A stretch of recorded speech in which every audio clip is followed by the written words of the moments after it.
Well, my view is we all have to be answerable at the end of the day, and if there is such an act that causes interest or perceived need from an outside movement to have the law investigate, then so be it.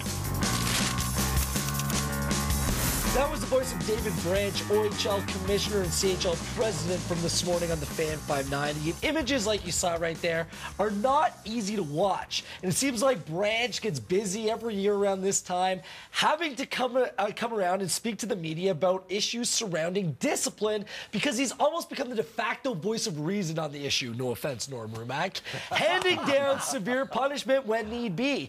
Yet headshots keep happening, even in his own league.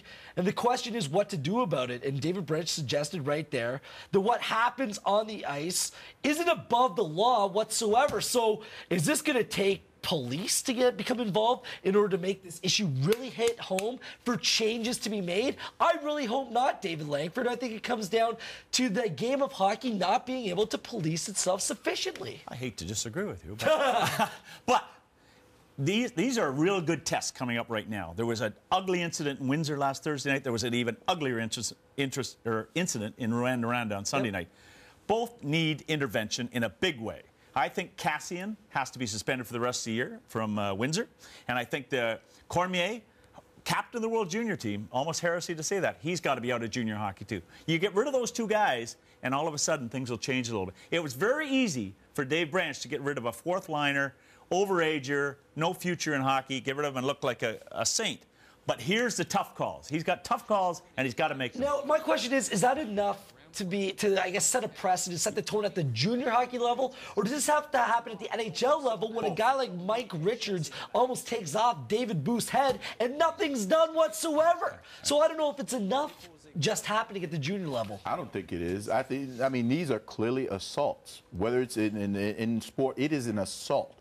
Like, if someone can lose their life playing a sport, and I know it's a dangerous and it's a rough sport, but you shouldn't have to worry about being assaulted on the ice playing this sport. These guys are not above penalty of law, and I think they should be convicted to the highest level. Really?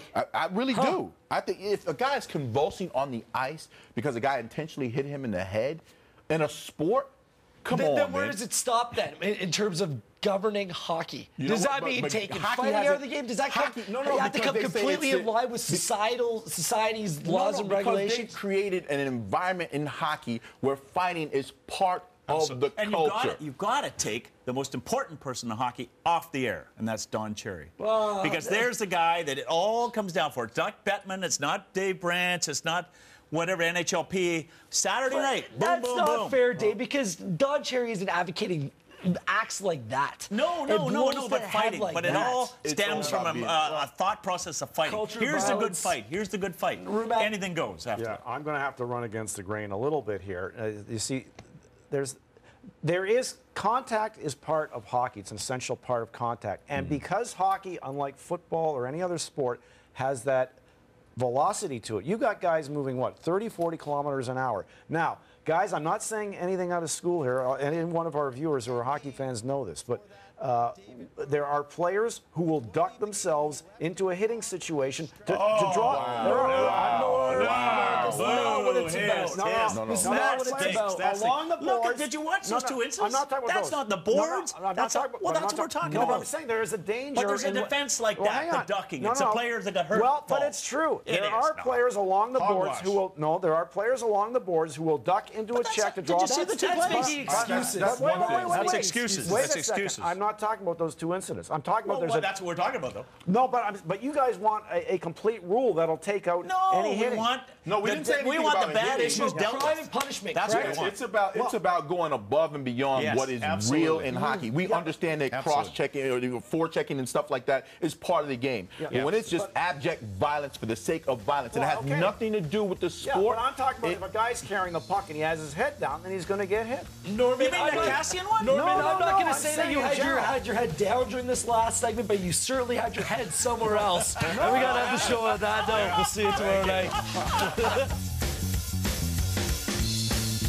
Ground transportation provided by A Celebrity Limousine. ACelebrityLimousine.com for all occasions.